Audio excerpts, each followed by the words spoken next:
Bien, tercer fragmento de la clase número 4. Estábamos empezando a hablar sobre recursos naturales como segundo factor productivo, como este segundo color primario que se combina con la tierra y con el capital para producir bienes y servicios. En el caso de recursos naturales, decíamos que se utiliza para fines agrícolas, caminos, viviendas.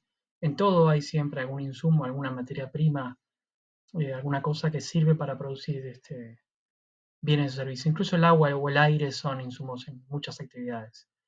Piensen en estos recursos y se van a dar cuenta que la mayoría, o por lo menos un número importante, son recursos limitados. Son recursos que se agotan, que se contaminan y que los estamos aplicando de una forma muy masiva para la construcción de cosas. Esta es la diferencia en todo caso entre este factor productivo con el resto, con nosotros. A diferencia del trabajo que yo puedo contratar, que yo puedo utilizar recursos productivos, recursos naturales, lo puedo comprar, ¿no? Otra diferencia. Es un factor que yo puedo comprar. Una vaca, por ejemplo, es mía, un campo es mío, yo puedo matar la vaca si quiero, puedo alquilarla, puedo venderla. Hace unos meses estuve en Tierra del Fuego y me contaban que en una de las islas ahí del Beagle había una fábrica de un producto necesario, o sea, un insumo para la industria de farmacia, que se hacía en base a aceite. Y ese empresario estaba haciendo ese aceite a partir de grasa de pingüino. Entonces el trabajo en esa fábrica consistía en andar recorriendo las islas de por ahí y en pocas palabras romperle la cabeza a los pingüinos que pasaran hasta que un día lo que pasó es que no alcanzaron los pingüinos para cubrir la producción del día porque ya les habían matado casi todos o porque los pingüinos se habían dado cuenta, se habían alejado y ya no era rentable perseguirlos a distancias tan largas. Lo que pasa muchas veces con la pesca. Si hay sobreproducción de calamar o de lo que fuere, ya no hay más. Entonces lo que hacen es temporada de pesca, temporada de caza también. Pero todo esto vinculado con este tema de que es el factor productivo que se compra. También el capital podría comprarse. Pero en este caso suelen ser a veces para digamos, entidades, son animales o son plantas, o tierra. ¿Eh?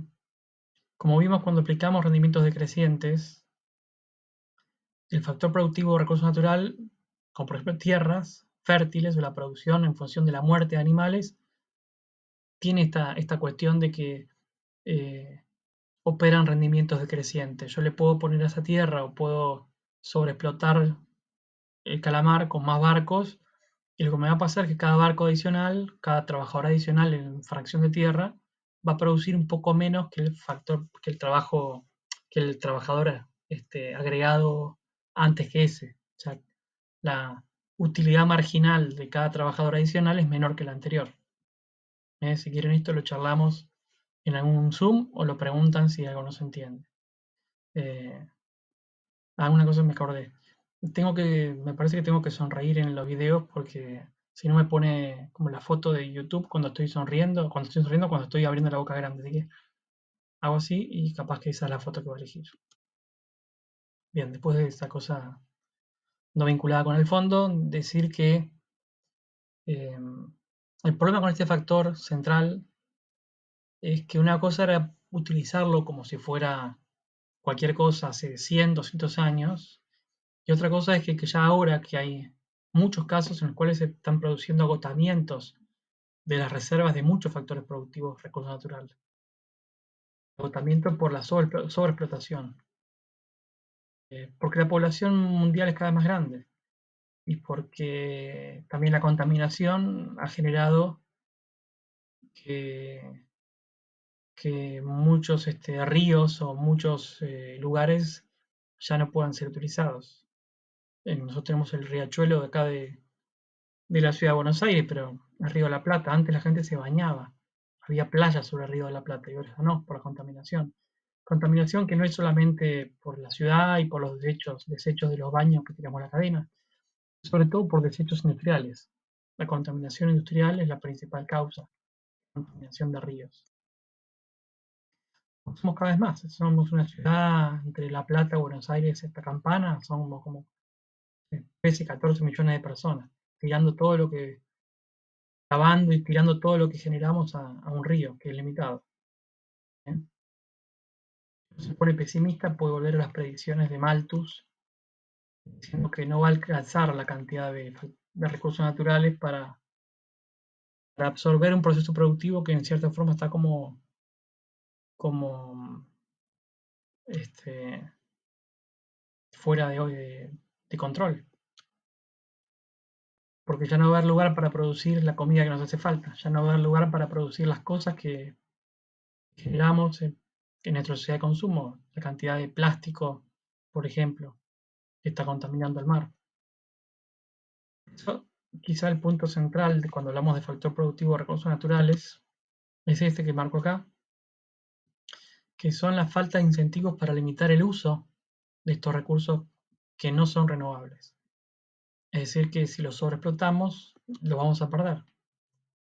Y eso puede parecer un problema, pero es además un hecho muy injusto, porque si nuestra generación agota el stock de un factor productivo, de un recurso natural, de una tierra o lo que fuera, las generaciones futuras no lo van a tener disponible.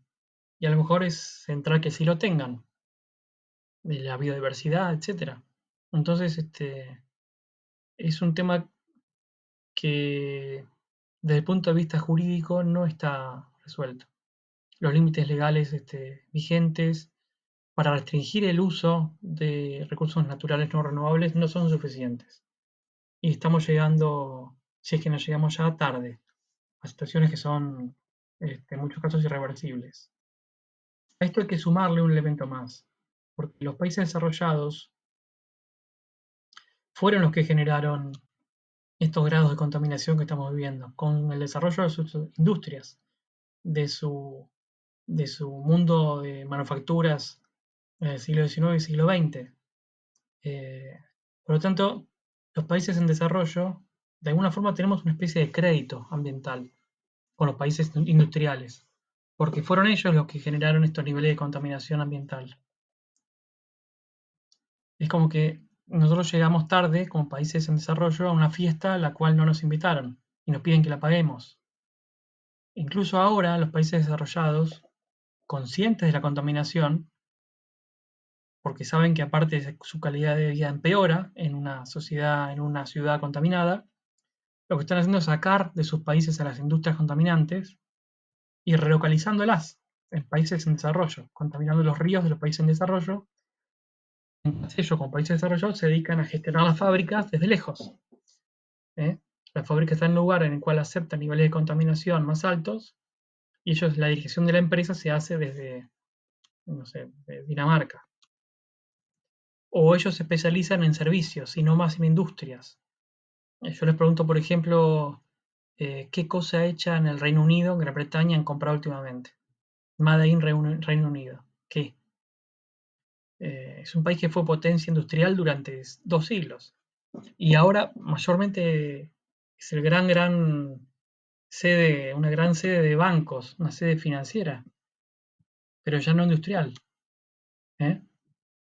Londres o Manchester eran ciudades que tenían tenían una nube de carbón encima, niveles de smog y de contaminación descomunales. El Sena en París estuvo contaminado 3 siglos. ¿Qué pasó? Que en el siglo XXI, siglo XX, siglo XXI, todo eso se revirtió.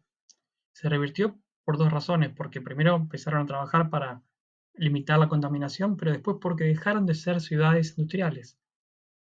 Las industrias se fueron de esas ciudades, se fueron a otras partes del país, pero sobre todo a otros países del mundo que cuando a la gente le dicen, ok, te genero empleos, pero al mismo tiempo tenés que bancarte un poco de contaminación, hay países que dicen, ok, dame el empleo, porque no tengo otra chance. En cambio, en países más ricos, la gente dice, no, ¿sabes qué? Prefiero trabajar otra cosa con tal de mantener este bosque acá. Decía el tema de que la contaminación ya está hecha y es un daño generado por un grupo de países. Ahora, el problema es, ok, ¿qué hacemos de acá para adelante? O sea, ¿qué le decimos a Nigeria cuando Nigeria quiere empezar a usar una mina de carbón para abastecer su industria, pero le dicen que no, porque es contaminante, cuando los ingleses y alemanes se cansaron de quemar carbón por siglos. De Nigeria dice, bueno, yo también quiero industrializarme y desarrollarme como hicieron ustedes en base al carbón, y ahora ustedes me dicen que no se puede, que ahora el carbón es contaminante, pero ustedes 2 siglos enteros hicieron eso.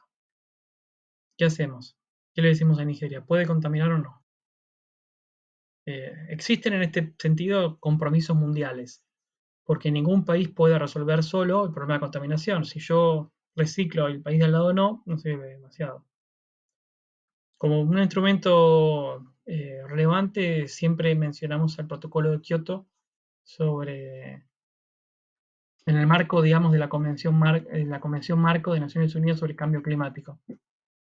Este protocolo de Kioto es un acuerdo internacional eh, dentro de la Convención Marco que tiene por objeto reducir las emisiones de 6 gases de efecto invernadero.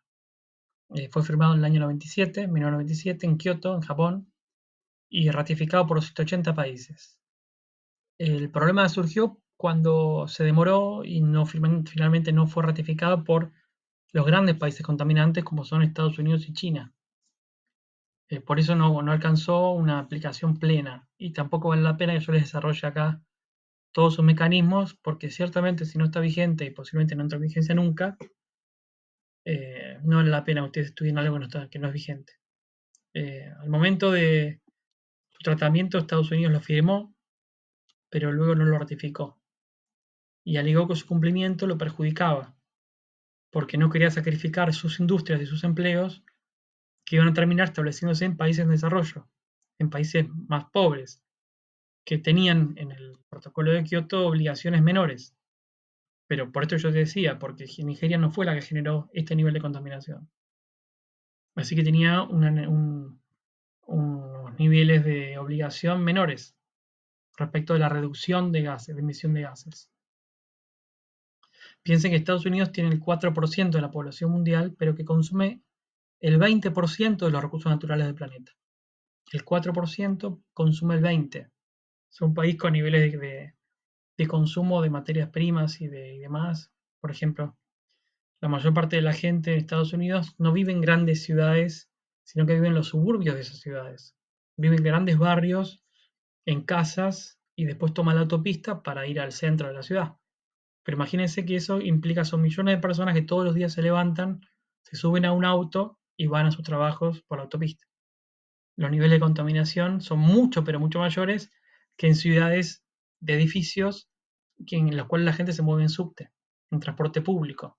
Pero ya no pueden hacer transporte público para mí que vivo en una casa, en un barrio muy, muy alejado de, no sé, de Atlanta. Entonces, toda esa masa de autos, de gente sola o con la esposa o algún hijo, que va al centro de la ciudad es muy contaminante. Pero ya está armado así la arquitectura, la infraestructura de esa ciudad está armada de esa forma. Es muy difícil que aparezca, como les digo, una reversión de eso y la gente se muda a vivir a un departamento al centro de la ciudad y usa transporte público, como puede pasar en Europa o en algunas ciudades de Argentina. Eh, con lo cual, y tienen autos también que gastan mucho. eh, es todo un problema muy estructural que no se va a resolver en el corto plazo. Quiero cerrar este análisis sobre el factor productivo tierra o recursos naturales diciendo que me interesa que queden con esta referencia que está acá marcada respecto de que no tenemos resuelto a nivel mundial eh, cómo limitar el uso capitalista, el uso de factor productivo que se agota y no hay ninguna forma hasta ahora inteligente y que funcione para que mitiguemos un poco, para que revirtamos un daño que está generándose y que no tiene en el corto plazo una solución posible. Así que vamos a dejar acá este fragmento y seguimos ahora con el fragmento vinculado a capital. De esto lo que me interesa es que lean algunas líneas del protocolo de Kioto para entender qué se trata y el texto de Barry.